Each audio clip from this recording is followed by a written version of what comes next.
He wasn't given a pleasant reception last night, but Darren Lockyer should be far more popular when he returns with the Kangaroos. This morning he gave Hunter fans and their new stadium his seal of approval. Having played against the Knights for more than a decade, Lockyer knows a thing or two about their ground. The early days, you couldn't really swing a cat around in the dressing rooms, and I'm not sure whether it's deliberate, but every now and then the hot water would run out after the game when having a shower. Despite playing in a host of farewells across the country, the Australian captain promises he'll give his all against the Kiwis. He believes Kurt Gidley will be right there with him, while Akuuate could be a bolter. A big part of our game plan was to try and minimise his impact on the game, and he still created a bit of havoc when he got the footy. Win, lose or draw, Lockyer says there's no chance of him playing in 2012. I look forward to watching the game next year, and in particular, things like the Wayne Bennett in Newcastle. I think that's great for the game, and it's great for Newcastle.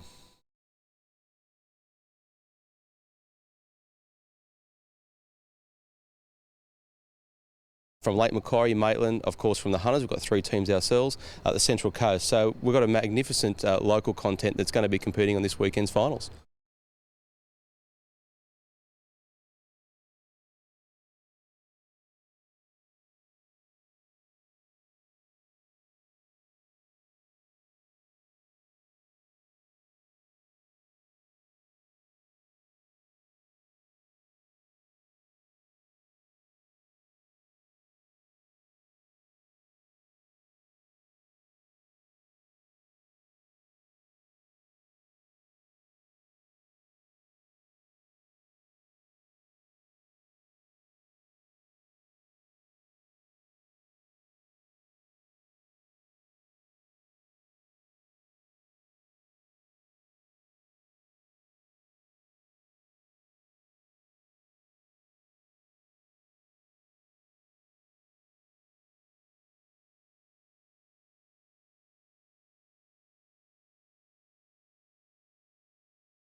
Gillian Skinner was keen to spruik new health reforms. Today is a very exciting day for me. But the minister soon found herself facing questions over the Orica chemical leak, and after defending the performance of the state's chief health officer. This is a day about restructuring the health. Thank you very much. Thank you. You called Tim Owens, the member for Newcastle. Yeah, well, I'm sure that'll be our question. Toxicology reports, though, had come back saying that they were of high levels. There haven't been. Gillian Skinner's got her own questions to answer. The political slanging match continued in question time. Order! Order! The Minister for the Environment has the call. I'll give you the same answer as I gave yesterday because clearly you've got no imagination. Really, it'll be relevant because she's going to give the same answer as yesterday. This is a different question. You know it's a different question. Resume your seat. Resume your seat, the member for Canterbury. Ms Skinner also attacked Labor claims more testing for hexavalent chromium is being undertaken. New South Wales Health is not conducting further toxicology testing and has not requested the Office of Environmental Health to do so. Tyson Cottrell, NBN News.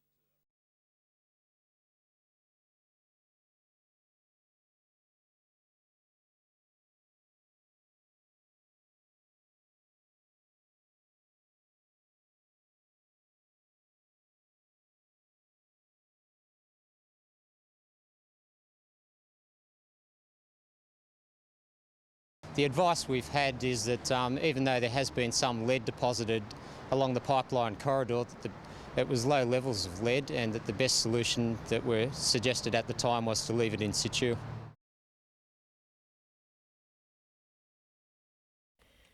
Three-year-old Spencer has had a rough few weeks. He's had a chlamydial infection of his eyes. It's one of the, well, is the most common disease of koalas here. It causes blindness and infertility. He was found curled up in a ball at the Horizons golf course, temporarily blind and totally defenceless. Today, the feisty young buck had his last vet check before being released. We'll just make sure that he's not particularly gassy in there and he's well hydrated. Yes, it's gross, isn't it? Wildlife experts say the clearing of a koala habitat at Salamander Bay has forced the animals to migrate to the golf course. And it's caused stress levels to go up, and when they get stressed, they get diseased. Sue Swain nursed Spencer back to health, and this afternoon her efforts were rewarded.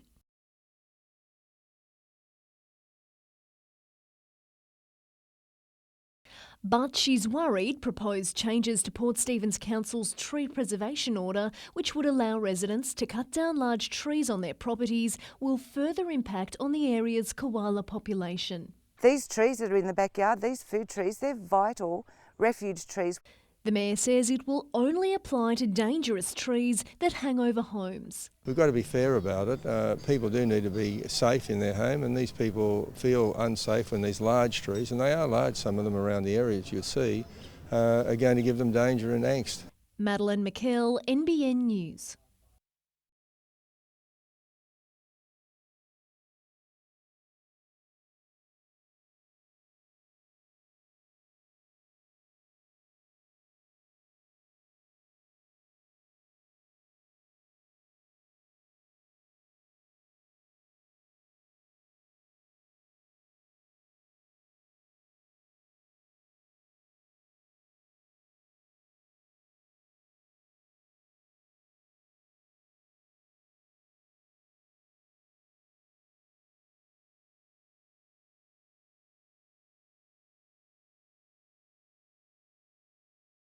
It's the fastest growing sector in Australia's tourism industry, and Newcastle's trying to secure a bigger piece of the pie.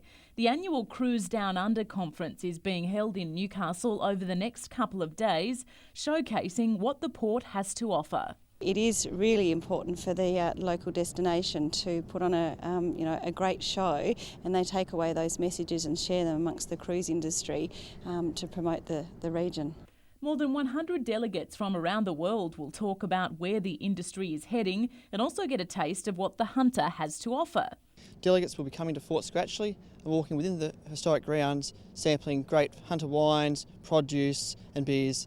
Newcastle Port does a fantastic job in welcoming cruise ships and facilitating their needs, and they'll continue to come given their keen interest and willingness to deliver services to them. And the future is already looking bright for Newcastle. We're expecting 11 cruise ships this coming cruise season, and already for the 2012-13 season we've got 12 cruise ships booked in. Kate Haberfield, NBN News.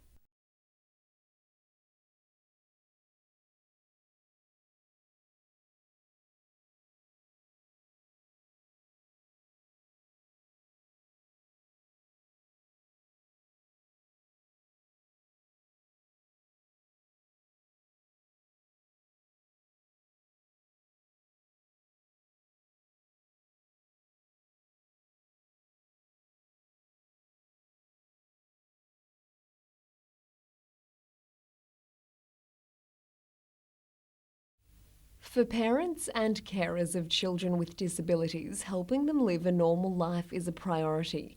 The Aspect Hunter School is the only one of its kind in the region, designed to give kids with autism the skills necessary to cope with adult life. We have quite a large population of people on the autism spectrum in the Hunter area, and our service is really about building capacity for children with autism and their families. So our goal is to bring the children in quite young, build up their skills and then transition them on to less specialised settings. John Doyle knows firsthand the importance of early intervention.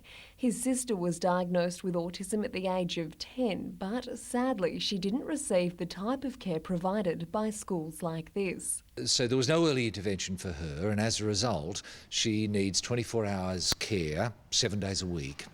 Early intervention also has a profound impact on carers, helping parents themselves lead a more normal life. Autistic children can be a handful. You lose your friends, relatives don't call in very often, and you find yourself just living a very insular life, dedicated entirely to the survival of your child.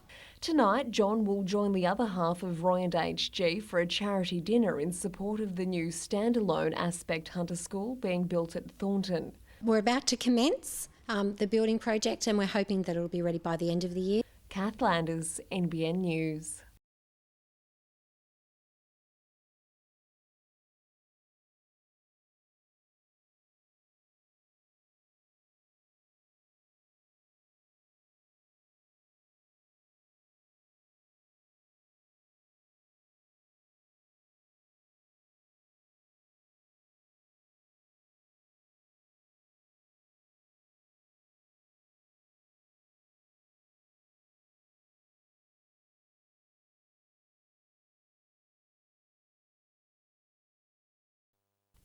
She's got the name and the moves.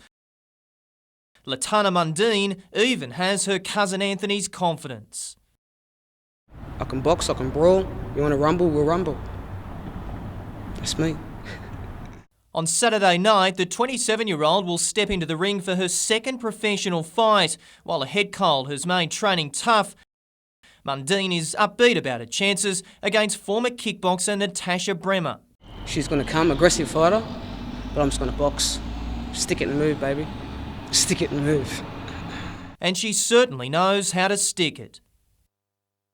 Mundine's maiden fight started well, but a badly sprained ankle eventually took its toll and she lost on points. I've had a few setbacks, but, I think her ability will bring her through, She's got good punching power and she's got good natural ability. Mundine has already sought some advice from her famous cousin. But she's determined to make a name for herself. It's good to have someone in that league where I can talk to about, I'm close to, and he's the man, of course, so he's easy to talk to. He's the man, but you're the woman. That's right.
What the O'Reilly inquiry is all about is ensuring that we get to the bottom of why there were delays, legislative delays, delays within the agencies and delays in notifying the Minister and the Premier.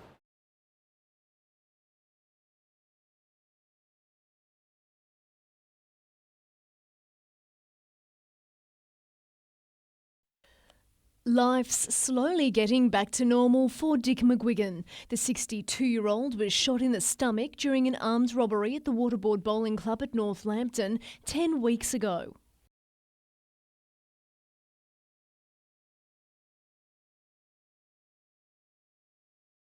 Incredibly, the bullet missed vital organs. After 13 operations, Mr McGuigan's back on his feet and today said a very public thank you to the people who saved his life and helped him during his recovery. And I really appreciate the help they gave me. He's received dozens of Get Well cards, all of which he'll treasure. It really lifts you when you get those cards, especially when you get them from people that you haven't seen for a long time and they've taken the time to go and get a card, write on it and post it to you, and that's really lifts you. Next week, Mr McGuigan will reach another milestone when he returns to the club. It's a good little club. It's only a very small club, struggling club, and I hope that everyone else is still going back there. I hope this hasn't turned anyone off going. It's not going to turn me off going. Madeline McKell, NBN News.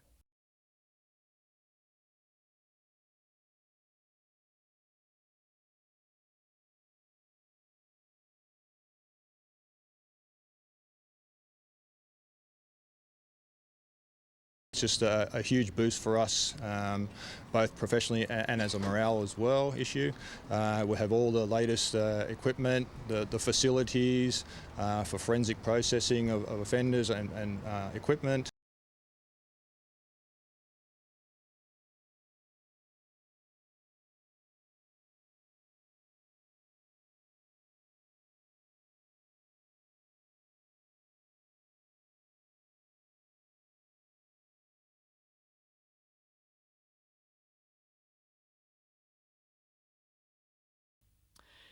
It's a plain and simple message. The state government must guarantee the safety of the hunters' drinking water supply or rule out this giant gas storage plant development. The proposed development by AGL is a $300 million storage tank for 30,000 tonnes of liquefied natural gas off Old Punt Road on the Tomigo sandbeds, right above an aquifer.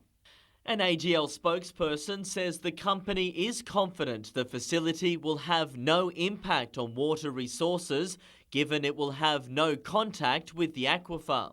But Mr Foley says extra precautions must be taken in light of recent events. Surely the Orica chemical leak has taught us that appropriate protections for the environment must be in place.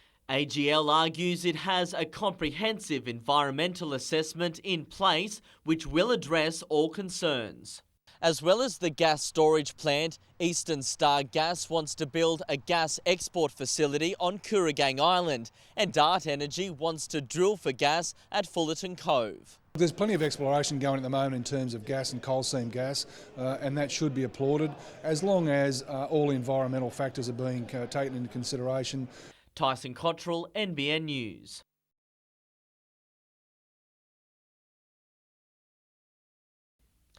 The coal industry directly employs 14,000 people in the Hunter Valley, and it's those workers the Minerals Council of New South Wales says would be hardest hit under the Gillard government's carbon tax. Well, we definitely do support action on climate change. However, we don't support the current tax in its form, because all it does is it impacts on the competitiveness of the mines here in the region.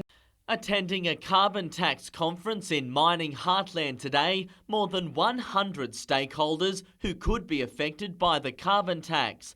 Speaking on behalf of the Minerals Council, Sue Earn-Tan, who says given the state of the global economy, implementing the tax would be unfair on New South Wales and the Hunter region. I don't think that this is the right time to be imposing a tax on businesses here in New South Wales and in the Hunter that no other country will face.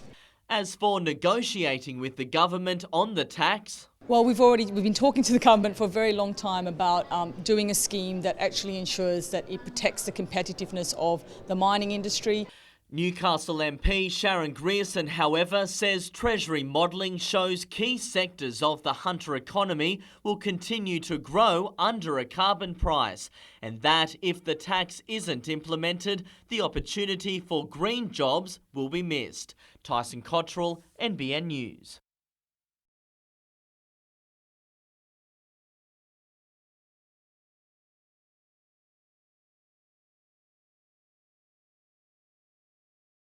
This combination of laboratory plus clinical research means that those breakthroughs that happen in the lab can get out to the patients much faster than what they have in the past.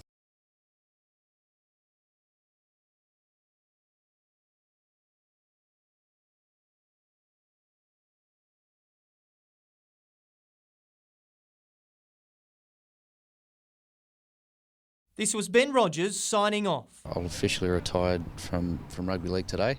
There were 83 games in a first-grade career spanning 7 years.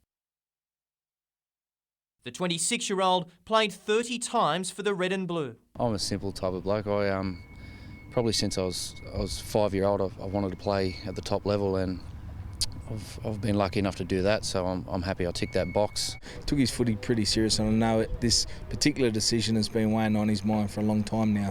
In the end, it was a shoulder injury which ended his career. Rogers has been in and out of hospital since round 3. A doctor confirmed the worst last week. I've had a few different opinions, and he's told me that if you play, I will tear the rotator cuff again, and I'll be stuck with sort of one arm pretty much, so it's a no-brainer. But this won't be the last time we'll see Rogers. He'll stay on with the club in a sales role. The fame and fortune of footy for most only lasts so long, and Joel Edwards is prepared. Today he met students from where he started as a teacher's aide.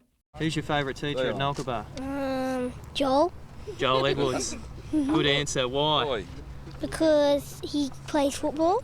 By getting a bit of an education and having something to fall back on after footy, you don't know when your time's going to run short. And if you're wondering who's the most qualified knight, look no further than James McManus, named in the NRL's inaugural academic side. Yeah, smart among footballers, so I guess I don't think that puts me all that high up in the intellectual scale.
The season's only about 6 weeks away, beginning of October, so it's all sort of getting into full stride now, but definitely back to training next week.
3 years, dozens of reports and $700,000 later, Newcastle Council last night met for, purportedly, the final time to discuss the Layman Street figs.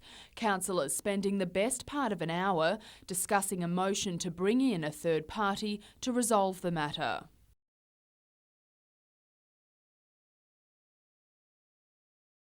The third-party plan was the result of mediation between Council and the Save Our Figs group. Last night, its $70,000 cost was disputed.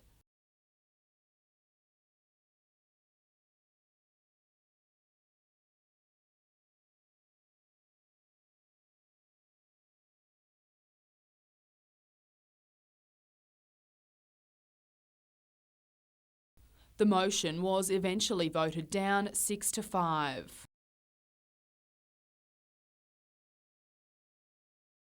A rescission motion to overturn Council's July 19 vote to fell the trees also failed, as did a motion to dynamically test the trees. Very disappointed that Council could disregard so much community concern. A contractor will remove the figs over 2 weeks starting Monday. So that we go through all the trees and remove the canopies and then come back through and remove the trunks. The planting of 9 replacement Hills figs and work to reconstruct the road will begin in December at a cost of $1.5 million. But in a more staggered fashion than the ones that are there now that are too close. And they'll be growing in large tree vaults.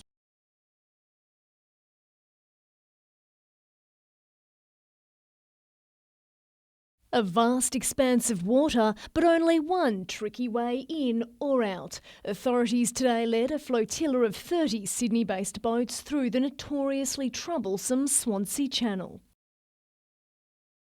At times, the seabed came perilously close to propellers. The lowest we had was 0.9 of a foot under our propellers, which is about 200 millimetres. So we need to get this channel sorted. Last year, it seemed the channel's problems were over. The Keneally government promised to buy a designated dredge, but earlier this month, the new O'Farrell government reversed that decision, announcing periodic dredging instead. I've got no issue with it, as long as somebody takes ownership of the dredge and the channel and they do it regularly, so yearly or whatever the frequency has to be, but it's more than what we're getting now.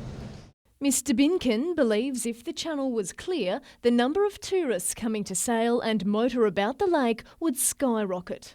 As our marina, we did the boat show, and that was the biggest drawback that I had. Out of the 400 brochures that I gave out to people that were generally interested in Lake Macquarie, it was the channel, every time. Madeline McKell, NBN News.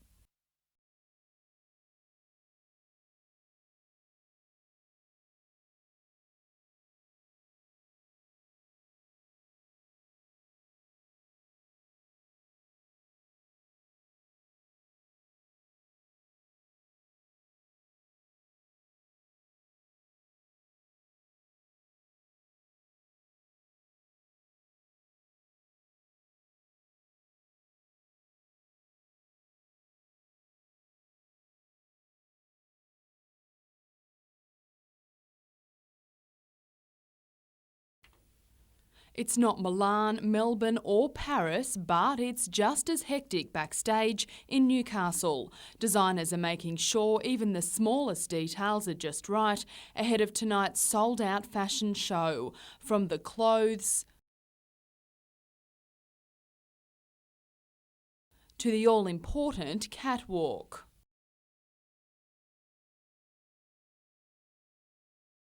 We've got coming to the show buyers, media and the public, so it's a good way for everyone to see local designers. Emerging Newcastle designer Johnny Baguette is among half a dozen locals who'll feature tonight, while Sydney designer The Last Romantic will headline tomorrow's show. It's fantastic, I guess. It gives me a deadline, like at least once a year, to bring out a collection and just like to get ready for it and get my name out into the community. Designer and model Aaron Marshall has been part of Newcastle Fashion Week since the beginning. It's one of a kind as far as designers showcasing your entire collection. The event supports the Cancer Council and hopes to raise $10,000. Lauren Bladwell, NBN News.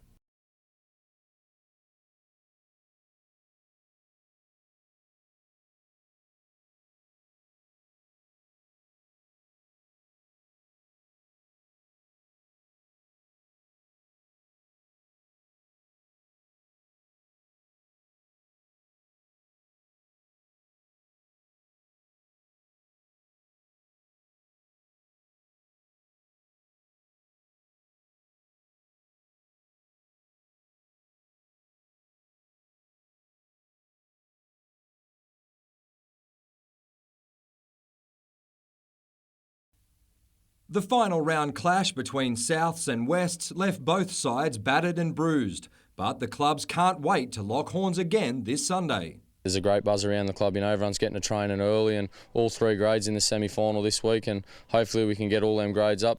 The Lions are already missing key players Nathan Hinton and captain coach Matt Shipway due to injury. This week, the devastating house fire south of Brisbane touched the Rosellas playing roster.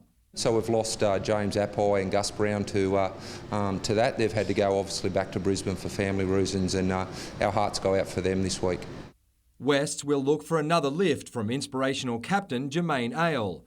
Returning to the finals for the first time in a decade, Souths will again turn to the rookie halves pairing of Nick Christensen and Dave Geary. He was really physical last week. He got into them big fellas, and we're expecting the same again from him. And hopefully Nick Christensen, he can take the line on. And look, if our forwards are going forward, I think them 2 boys might shine on Sunday. In Newcastle and Hunter Rugby, Hamilton will look to bounce back following its loss to Wanderers, while the season is on the line for the 2 Blues and Maitland on Sunday. And in the NBN State League, minor premiers Broadmeadow will travel to Western tomorrow for the first leg of their semi-final series. The Gunners and Lake Macquarie will clash on Sunday.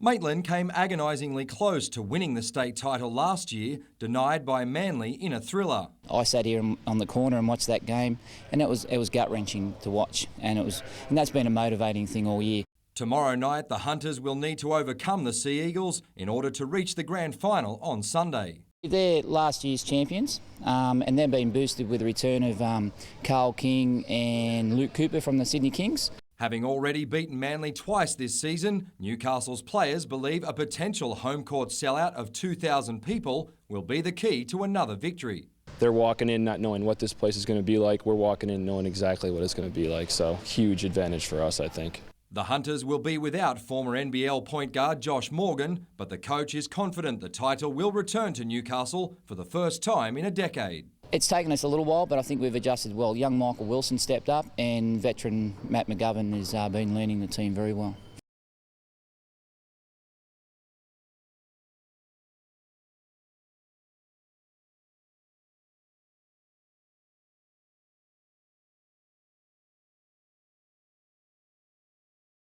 Really, they have to beat us twice and hope that Adelaide loses 1 game.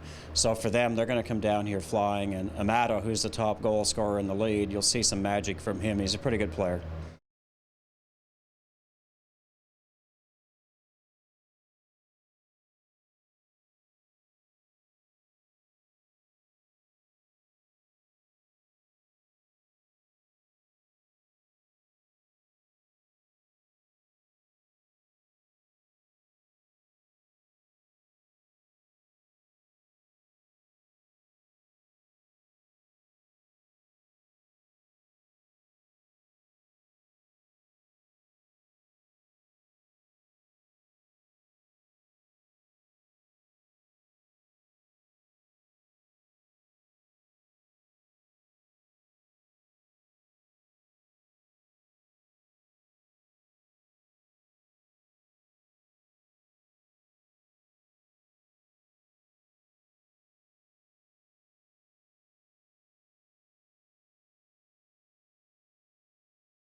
A clear message. And support from passing motorists. Illustrated community sentiment against more exploratory drilling for coal seam gas in Fullerton Cove. Residents fear it would contaminate local aquifers. If things do go wrong with these trial processes in these areas, who knows what the catastrophes can be. They also say they're worried about airborne toxins. Their protest took place in front of Dart Energy's Information Day. The company says residents don't need to worry. The actual aquifer is very shallow here, up to 80 metres. And where we're drilling for coal seam gas is around 650 metres. So you can guarantee that their water supply won't be contaminated? Well, what I can guarantee is that the wells are designed and constructed to the highest possible standard, and also that there's more than 500 metres of rock in between. Madeline McKell, NBN News.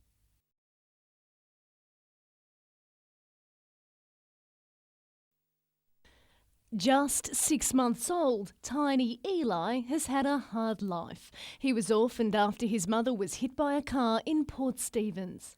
She was killed instantly. He was left on the road, and when a gentleman stopped to pull his mother off the road and saw Eli, before he could get back out onto the road to grab Eli, another car went through. So poor little Eli got hit by 2 cars. Against the odds, he survived with just a few scratches. August marks the start of the Hunter Koala Preservation Society's busiest and saddest time of year. In this month, the beginning of the breeding season, we've had 4 this month killed by cars. The Society wants motorists to be aware that koalas are crossing roads as they search for mates, and they're urging people to call them if they happen to hit an animal. It's often not the first car that kills the koala outright. It usually stuns them and they sit down and go, that hurt, and then it's the second car that hits. Madeline McKell, NBN News.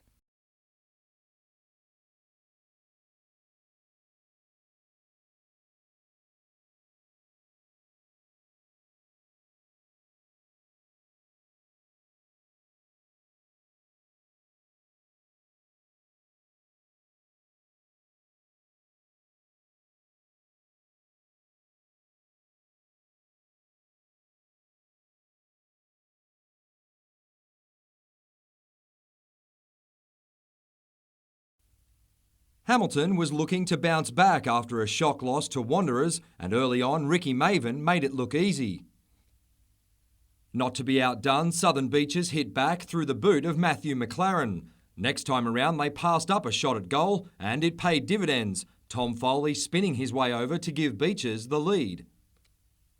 The Hawks needed a lift and they got one when halfback Ivan Walkling put Joden Perry through a hole before he set up Steve Lamont.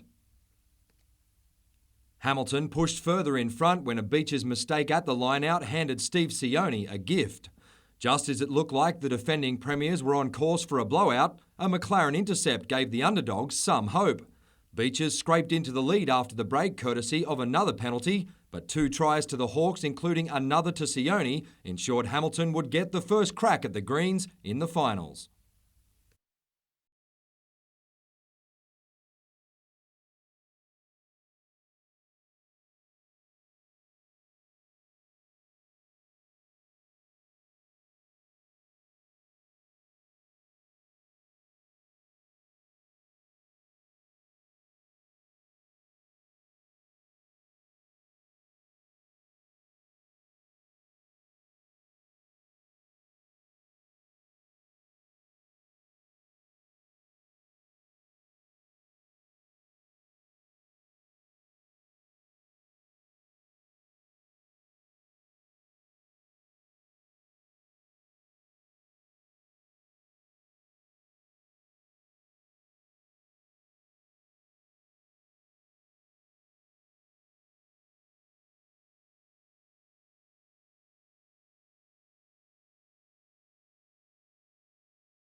Locals filed past all day, capturing final images of the 14 figs on death row. Just take some photos, just so we can have that as always, you know, that street used to be like that. Others braved a chilly night in Newcastle, camped out in a last-ditch attempt to save the historic trees.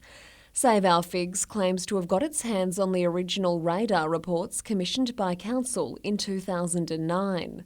which they basically suppressed for many months and then only released in modified and, in fact, I think doctored terms. And what they show is that the trees actually have radial root systems, which actually counters everything that Council's been saying to us for all this time. The group says Council asked the authors of the document to release a modified report, more in line with Council's agenda. Sadly, I just think they have no credibility anymore. After more than 2 years campaigning, protesters are shattered. There's merely hours left until the first fig falls. Security is patrolling the site around the clock, but the group's unlikely to go quietly. We're hoping people could come by 5:30 a.m. in the morning and stand strong with us. I expect there may be some peaceful protesters. I would just ask them to take heed of the exclusion zone that we have around the worksite. Kath Landers, NBN News.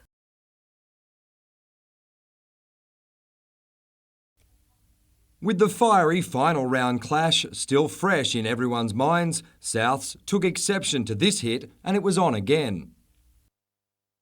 When order was restored, the Rosellas crossed first. Joel Penny was up to his usual tricks before Matt Thurston's cheeky dart fooled everyone. Missing several key players, the Lions' attack was lacking cohesion. Bo Simpson provided a much-needed lift. Both sides were guilty of simple mistakes, but it was the visitors who struck next as Max Ray put Souths in front.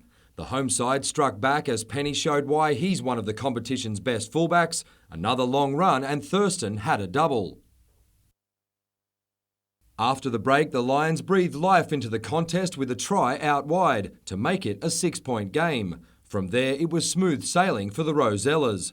Adrian Davis showed his pace, slicing through the defence and racing away to increase the advantage.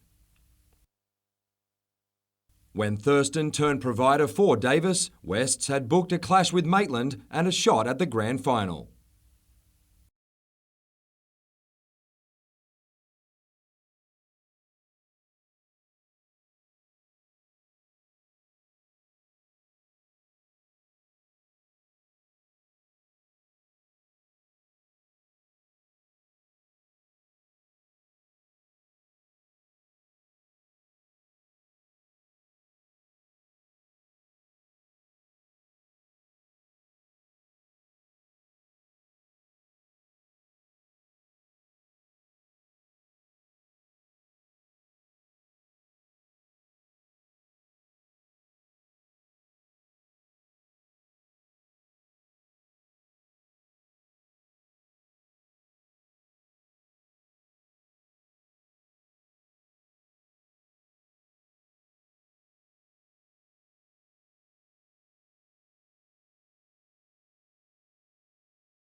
These are the last images of the 76-year-old alive and well.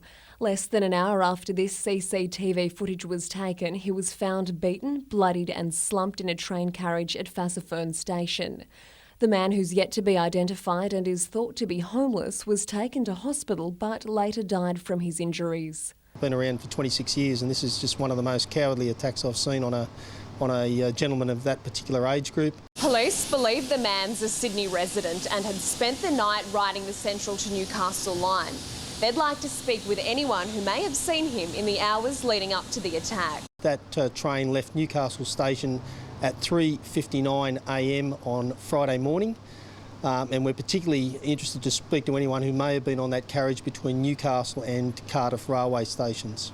Strikeforce Ploughman, which has been set up to investigate the incident, is now in the process of reviewing security tapes from across the rail network in a bid to identify the offenders. Kath Landers, NBN News.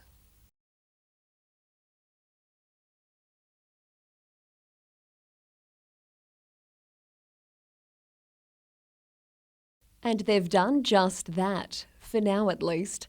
Less than 10 hours before the first axe was due to fall on the Lehman Street Figs, the Lord Mayor delivered a re-debate motion to Newcastle Council's acting general manager, meaning the issue will be subjected to yet another council vote.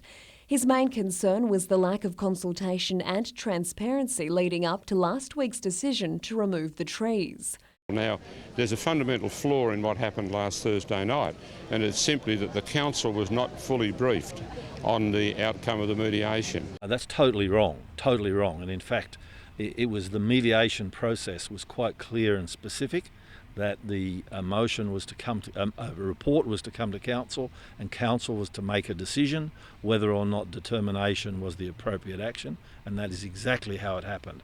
But not everyone agrees. It's fantastic to have this reprieve. I think it's, as John Tate said, it really needs to be put to a proper democratic process. It needs to be the whole council. I brought the flag because it stands for democracy, and I don't believe democracy has been happening in this situation.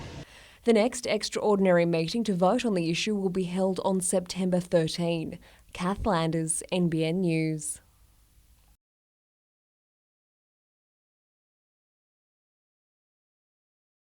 Most of us can only imagine what it was like. War after war, our soldiers so tough. But back home, there are others, biding time. I just miss him. 3 years, but I still miss him. Norma Rawlings still clings to husband Harold. He returned home after serving as a medical orderly in World War II, but life was never the same. Major depression with psychotic features. And they really agreed that the psychotic features would be as a result of all he went through the war. Well, the nation, there are about 100,000 widows. Newcastle Legacy looks after about 3,000. And this week, Legacy is engaged in its own battle. It's launched advertising campaigns to remind everyone that widows still require help even today. The wife of Matthew Hopkins, the 9th digger killed in Afghanistan, among those relying on badge sales for support. We've got to look after our soldiers. They do a job, and we need to support them. Especially when, for many, the war never really ends. And I say to everybody, buy a badge to support this wonderful organisation. Nat Wallace, NBN News.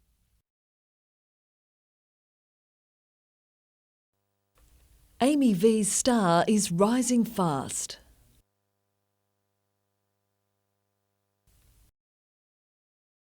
The Newcastle indie artist is about to tour with Tim Friedman, but she remembers what it's like to struggle for a start in the tough industry. She's coordinating Youth Rockin' the Black Dog, a competition offering that chance. It's a really good platform, particularly for young people who are just starting out in the music industry, to get some exposure. The winner will record an EP with music producer Gareth Hudson. Well, young bands just need gigs, so the best way to get a gig is to record a demo, and a decent sounding demo, a professional sounding demo can help young bands get into the industry. The competition is also designed to get young people talking about mental health issues. Music is a really great way to kind of bring people together. It's a good way to sort of stay connected, and obviously that's another way to stay mentally healthy. So we thought the two kind of tied in quite well. The Hunter Institute of Mental Health is taking final entries, with the winner to be announced in October. This morning's session couldn't come quick enough. Following a second half against the Bulldogs, the Knights would rather forget. We're big enough to understand and stand up for ourselves and say that's not satisfactory, and the boys have identified that this morning and understand that whatever the case, that won't be good enough this week. The return of Adam McDougall and Matt Hilda comes at the perfect time. Hilda will have the remainder of the staples in his head wound removed tomorrow. I know he's keen to play, and we're keen to play him if he can play, so we'll just keep testing him in different situations this week and make sure we're confident that we're not going to put him in danger again if he plays. Sweet Tonga Licky Licky is still buzzing after making his NRL debut for Newcastle. Awesome experience to finally get a crack at first grade, and it was just goosebumps. He's now looking to establish himself in the top grade a year after moving here from New Zealand. It was tough for Kev with my partner, Rhiannon, and it was just me and her, and we love it here, everyone, the people in it, everyone's friendly. And despite losing Greg Inglis, Souths will be boosted by the return of John Sutton and Nathan Merritt, who missed the loss to Brisbane on Sunday. With a final spot up for grabs, Rick Stone doesn't care who runs out for the Bunnies. If we get to the stage where we've lost 4 games, where we only need to win 1 game, where we don't deserve to make it, mate. Mitchell Hughes, NBN News.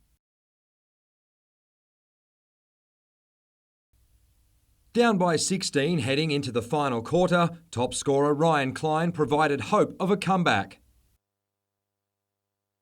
The parochial home crowd was doing its best to fire up the Hunters, but with several players in foul trouble, including MVP Marcus van der Heide, Newcastle's depth was tested. They managed to pull within 4 points, but simply ran out of time. A great season. I mean, you just look at the crowd coming out and the support that we're getting here. It's just been a fantastic season. I'm just so happy everyone getting behind us. It was a similar story in the Youth League Women's Decider. Despite 23 points from Cassie Pentney, Illawarra finished 4 points in front to claim another trophy. In the end, Newcastle lost the battles, but continues to tick all the right boxes in the war to return to the NBL. The Newcastle Basketball Stadium ran the event better than anything anyone could do. We knew it was going to be tough. This is such a fantastic venue. Newcastle have done a fantastic job here this weekend. Mitchell Hughes, NBN News.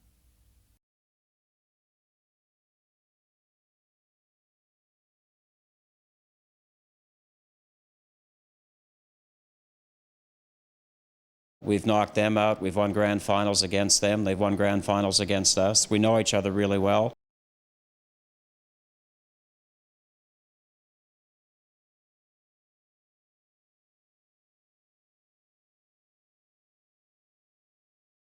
It's great. I mean, we came in last year to see the kids smiling and getting the toys. I mean, you can't beat that.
More than 500 accidents and deaths have occurred on the New England Highway over the past year, and police have had enough. We're here to provide a high-profile presence on the roads to alert motorists, one, to obey the road rules, but to do some enforcement, in particular for excessive speed, for drink driving, and also for non-wearing of seatbelts.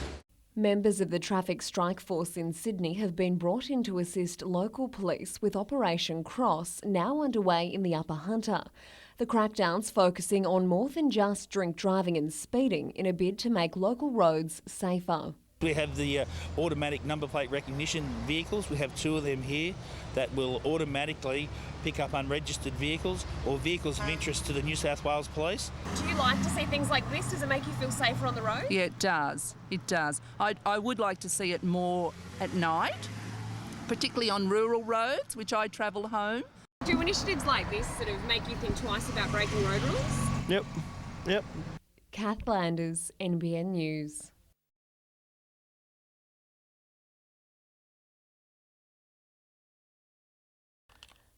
18 months ago, rumours surfaced that the Newcastle and Cardiff Panthers clubs could be sold following reports of Panthers Group losing $11 million the previous year. Now, a Sydney newspaper story has reignited speculation. There was a gossip piece that suggested that they would be offloading their 2 clubs in Newcastle. That's how the staff working here found out about the de-amalgamation of their club, and they were very distressed about it. The Liquor and Hospitality Union fears that if the Panthers is allowed to de-amalgamate, 130 Hunter jobs could go. Today it met with Panthers officials. We've told them that we're very unhappy about the way that this has been handled to date. The staff are very concerned. However, Honorary Panthers President Gary Kennedy says under current laws, clubs are not allowed to de-amalgamate, but he admits the state government is reviewing the legislation, meaning it could soon change. If that happens, the Penrith Group Board will have a look at our business planning to see if that's suitable for any of our 14 clubs within the group. But at the moment, there is nothing being discussed and there are absolutely no plans to de-amalgamate. Mr Kennedy is also Secretary of the Newcastle Trades Hall Council, a position he won't forget if Panthers does de-amalgamate. So if that was to occur in the future, we would make sure that any partner that was going to buy or re-amalgamate with a club would ensure that staff were taken over and members were looked after. Madeline McKell, NBN News.